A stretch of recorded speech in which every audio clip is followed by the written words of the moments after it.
Hello বন্ধুরা, দেখতে দেখতে আবার সময় হয়ে গেছে নতুন একটা টেক নিউজ এপিসোডে। আর বরাবরের মতো প্রিয়তোষ আপনাদের সামনে হাজির হয়ে গেছি বেশ কিছু জবরদস্ত টেক আপডেট নিয়ে।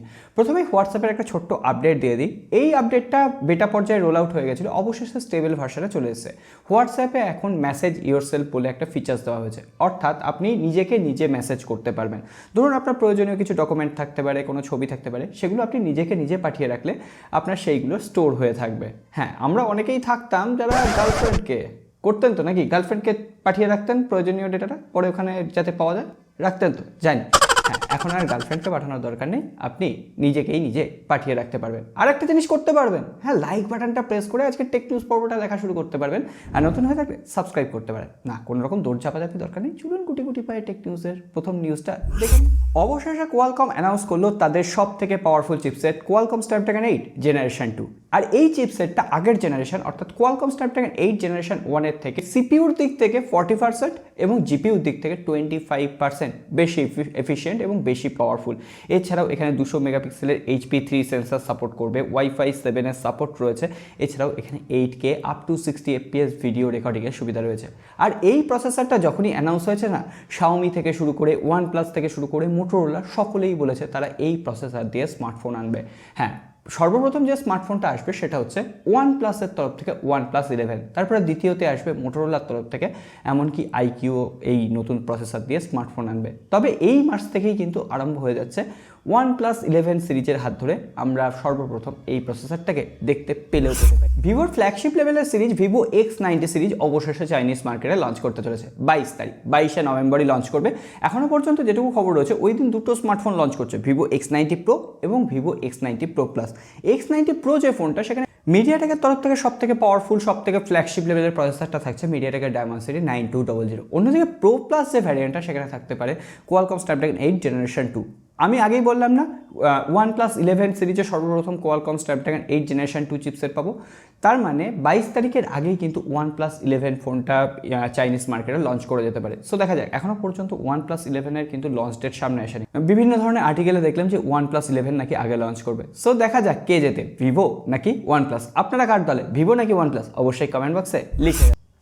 আজকে চাইনিজ মার্কেটে অবশেষে লঞ্চ করলো Oppo A1 Pro। এই ফোনটার দাম রাখা হয়েছে, আমি যদি চাইনিজ প্রাইসটাকে ইন্ডিয়ান প্রাইসে কনভার্ট করে বলি, তাহলে ওই 20,500 রুপির আশেপাশে, যেটা বাংলাদেশের মার্কেটে 25,000 টাকার আশেপাশে হতে পারে। এই স্মার্টফোনের যে স্পেসিফিকেশন সেটা অলরেডি বলে দিয়েছি, সব থেকে আকর্ষণীয় কার্ভ ডিসপ্লে, ওএলইডি ডিসপ্লে।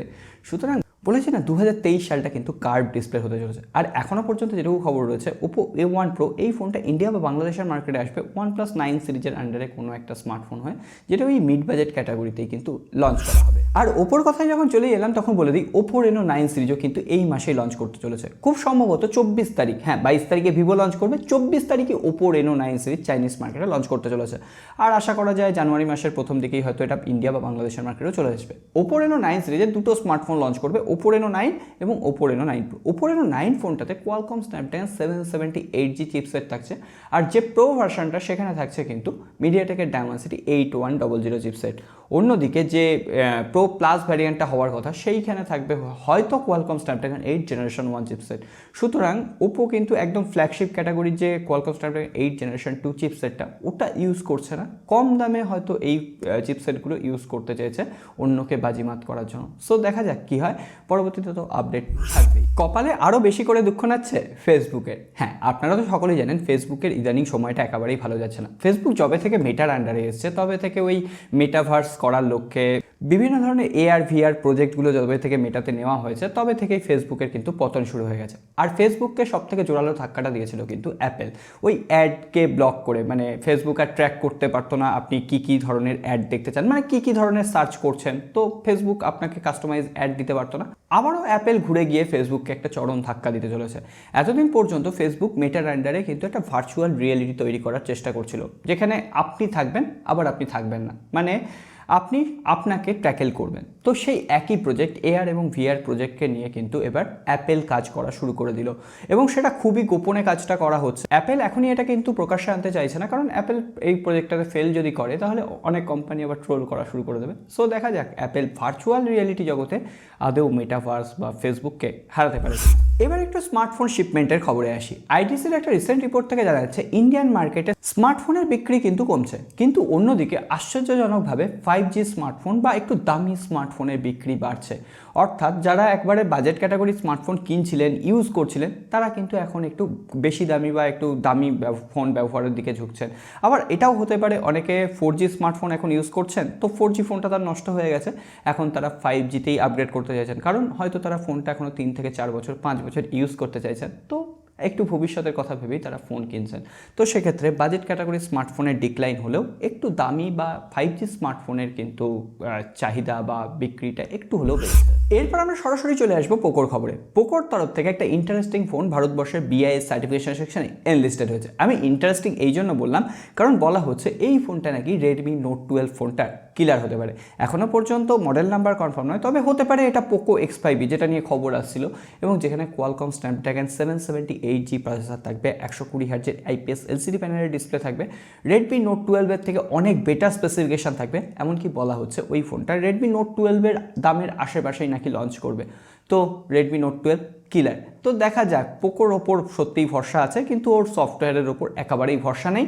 আর দেখি 15 বা 16 হাজারে যদি কোয়ালকম স্ন্যাপড্রাগন 778G পাওয়া যায়, আর সেটা খুব তাড়াতাড়ি লঞ্চ করতে চলেছে, মোটামুটি হয়তো ডিসেম্বরের ফার্স্ট উইকে। ভিডিও শুরুতেই বলেছিলাম আজকে কোয়ালকম লঞ্চ করে দিয়েছে কোয়ালকম স্ন্যাপড্রাগন 8 জেনারেশন 2 চিপসেটটা। এর যে ফ্রিকোয়েন্সি, মানে হাইয়েস্ট ফ্রিকোয়েন্সি হচ্ছে 3.2 GHz। অন্যদিকে স্যামসাং গ্যালাক্সি S23 সিরিজের যে ফোনগুলো, সেই ফোনগুলো তো অলরেডি ব্লুটুথ সার্টিফিকেশন সেকশন বা অন্যান্য সার্টিফিকেশন সেকশনে এনলিস্টেড হয়ে গেছে। তো সেখান থেকে আমরা দেখছি যে ওই ফোনগুলোর যে বুস্ট স্পিড হচ্ছে সেটা হচ্ছে 3.36 GHz, যেখানে কোয়ালকমের নিজস্ব বুস্ট স্পিড হচ্ছে 3.20, তাহলে স্যামসাং এখানে 3.36 দিচ্ছে কি করে? বলা হচ্ছে স্যামসাং নাকি এখানে কোয়ালকমের সাথে একটু মধ্যস্থতা করেছে, একরকম বলতে পারেন মনোপলি তৈরি করার চেষ্টা করছে, যেখানে তারা এই কোয়ালকমের প্রসেসরটাকে আরেকটু কাস্টমাইজ করে তারা স্পিডটাকে বাড়িয়ে দিচ্ছে। আমরা অনেক সময় দেখেছি স্পিড কমিয়ে দিতে, কিন্তু স্যামসাং এখানে তার পারফরমেন্স ঠিক করার জন্য স্পিডটাকে বাড়াচ্ছে।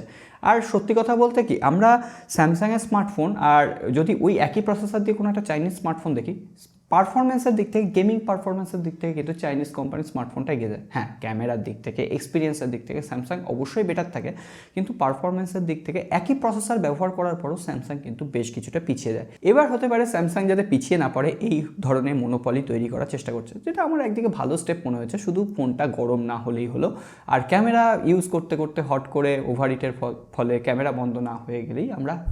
হ্যাঁ, আমি যে ভয়টাই পেয়েছিলাম সেটাই এবার সত্যি হতে চলেছে। স্যামসাং গ্যালাক্সি A54 এই ফোনটায় কোয়ালকমের প্রসেসর এতদিন খবর এসেছিল, কিন্তু আমি 2-1 দিন আগে খবর দিয়েছিলাম ওখানে এক্সিনোসের 1380 চিপসেটটা থাকতে পারে।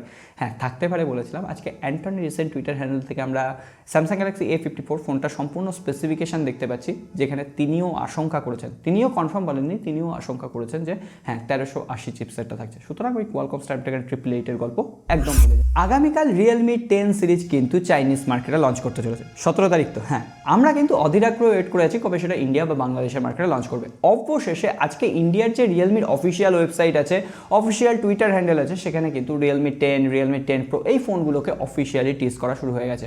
বলা হচ্ছে রিয়েলমি 10 সিরিজ চাইনিজ মার্কেটে লঞ্চ হওয়ার পরে 1 মাসের মধ্যে নাকি সেটা ইন্ডিয়ান মার্কেটে লঞ্চ করবে। অর্থাৎ আপনি ধরে রাখতে পারেন ডিসেম্বরের মিড উইকে এটা কিন্তু ইন্ডিয়ান মার্কেটে আসছে, এবং সেটা ইন্ডিয়ান মার্কেটে এলে বাংলাদেশে আনঅফিসিয়ালি অ্যাভেলেবেল হয়ে যাবে রিয়েলমি 10 Pro এবং Pro Plus।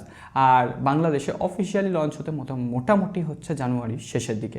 আর বলা হচ্ছে এখনো পর্যন্ত অ্যাগ্রেসিভ প্রাইস পয়েন্ট, তবে সেটা কতটা অ্যাগ্রেসিভ থাকবে সেটা আগামীকালই কনফার্ম হয়ে যাবে। আরেকটা জিনিস আপনি কনফার্ম করুন তো, হ্যাঁ এখনই করুন, যদি সাবস্ক্রাইব না করা থাকে সাবস্ক্রাইব করবেন। আর হ্যাঁ, আপনারা অনেকেই হয়তো বেল নোটিফিকেশন আইকনটা প্রেস করছেন না, বেল নোটিফিকেশনটা আইকনটা প্রেস করে দিন, যাতে এই ধরনের ভিডিওগুলোর নোটিফিকেশন সবার আগে আপনার কাছে পৌঁছে যায়। সকলে ভালো থাকবেন, সুস্থ থাকবেন, আর কথা বাড়াচ্ছি না, দেখা হবে আগামী।